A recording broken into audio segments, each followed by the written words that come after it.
Assalamualaikum warahmatullahi wabarakatuh. Kami dari perwakilan kelompok 9 yang beranggotakan saya sendiri, Salma Inayatul Maula, kemudian ada Nunik Maya Delia, dan juga Hasna Fairuz Fantoil. Di sini kami akan menjelaskan mengenai alat peraga dalam pendidikan dan konsultasi gizi. Baik, langsung saja kita masuk ke pembahasan yang pertama.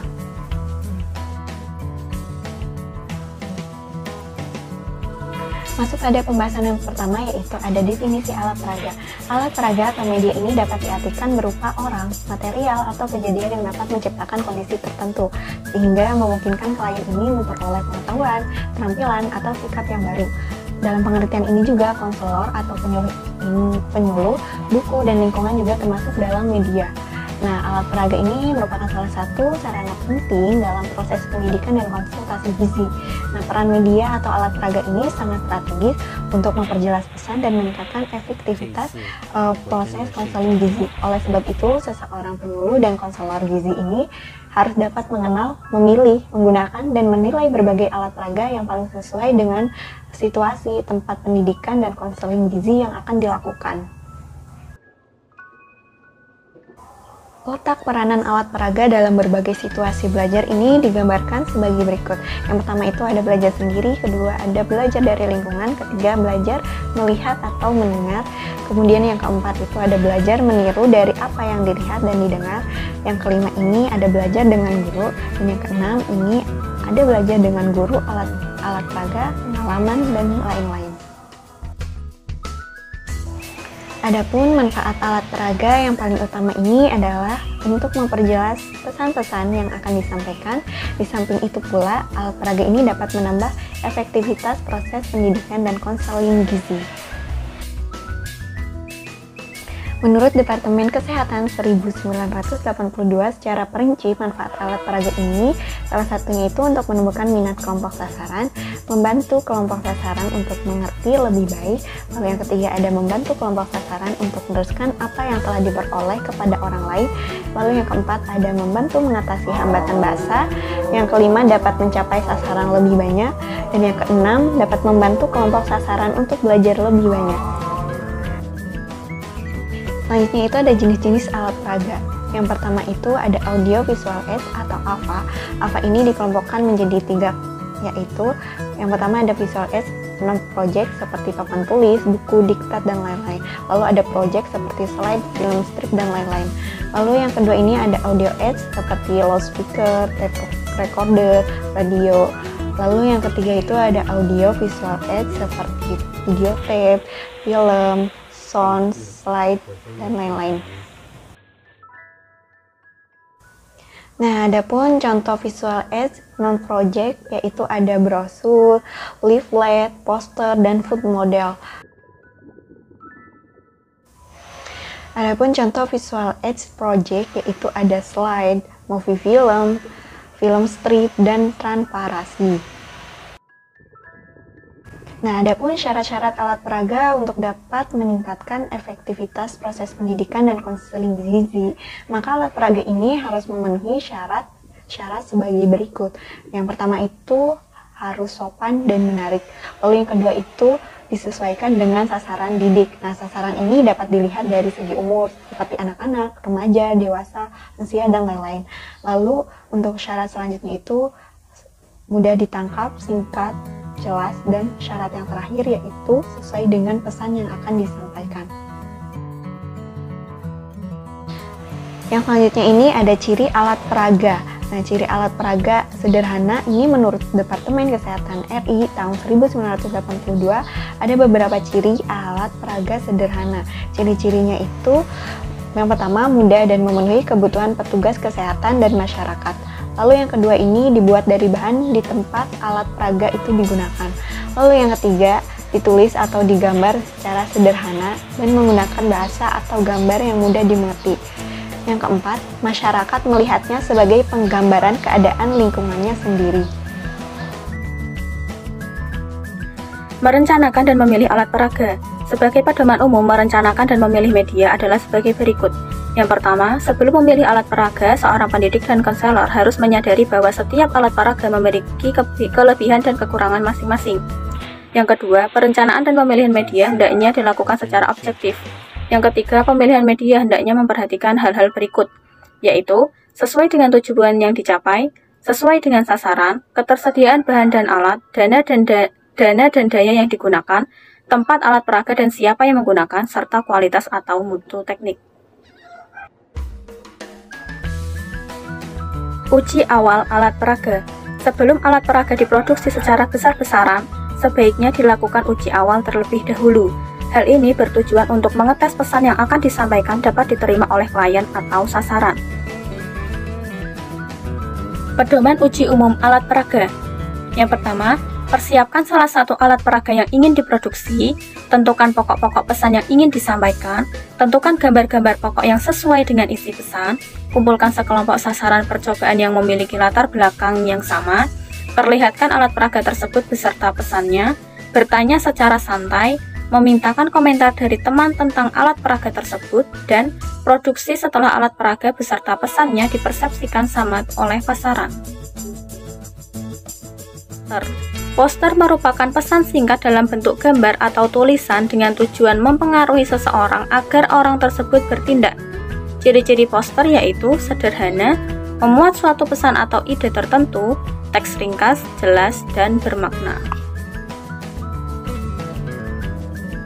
Syarat-syarat dan fungsi poster.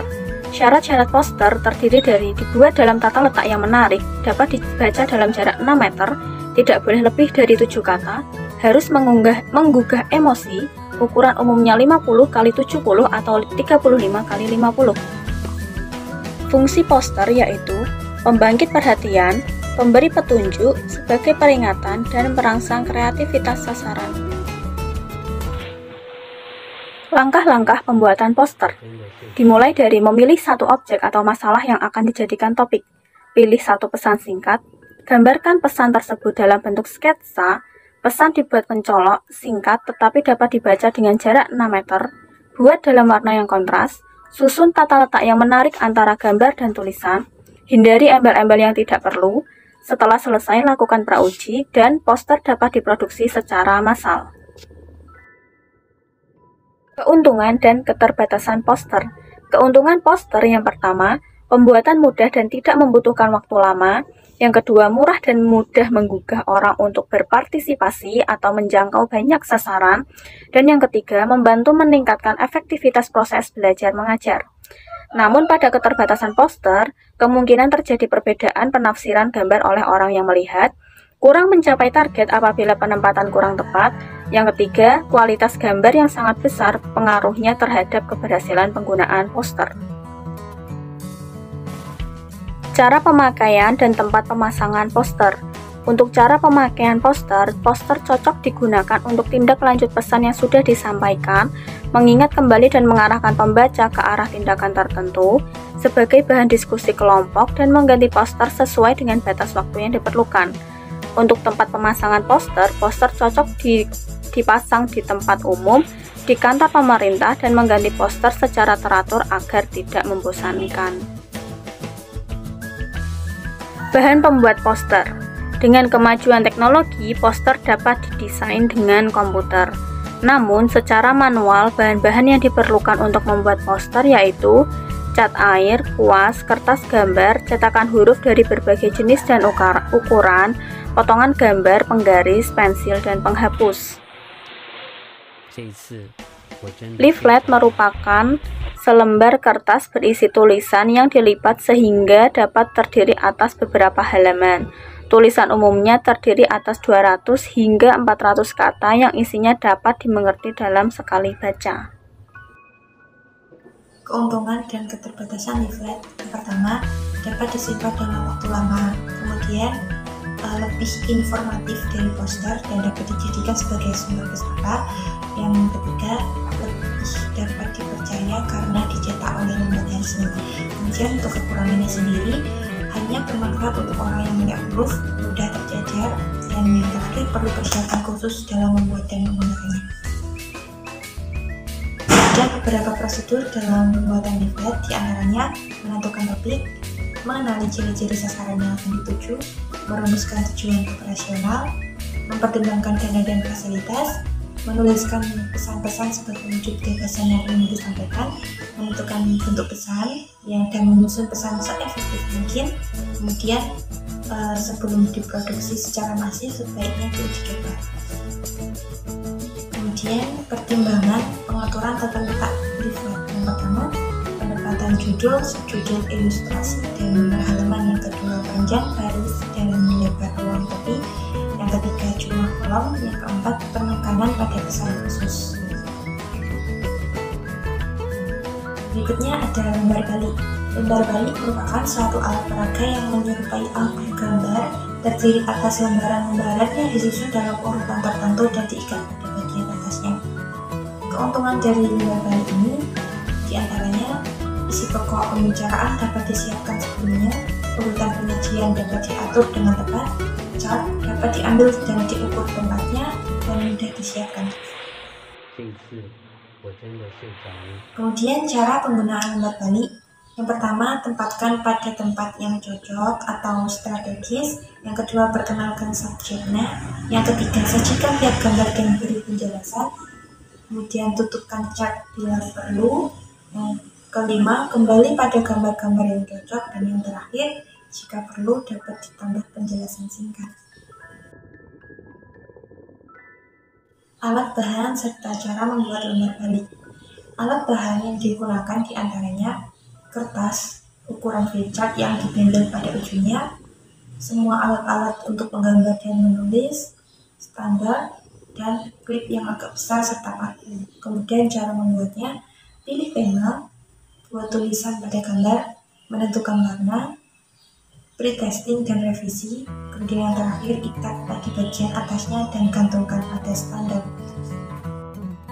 Kemudian ada flashcard. Flashcard merupakan sejumlah kartu bergambar yang biasanya berukuran 25 x 30 cm dengan tujuan menyampaikan masalah tertentu.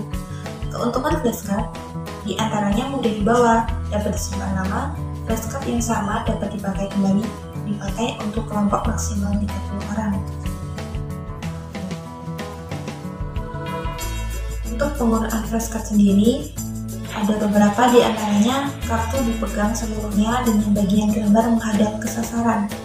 Kemudian, pendidik atau konselor menjelaskan gambar tersebut halaman demi halaman. Kartu yang telah dijelaskan disimpan pada urutan paling belakang.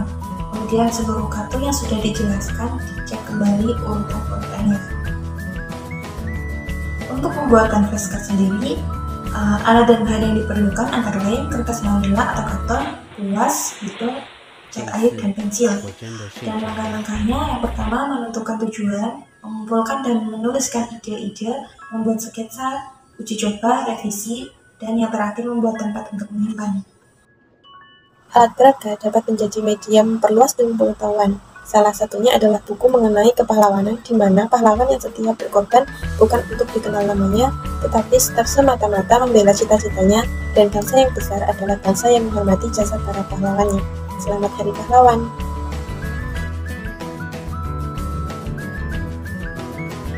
Sekian presentasi dari kelompok kami mengenai alat peraga dalam pendidikan dan konsultasi gizi. Kurang lebihnya mohon maaf. Wallahul muwaffiq ila aqwamit thoriq. Wassalamualaikum warahmatullahi wabarakatuh.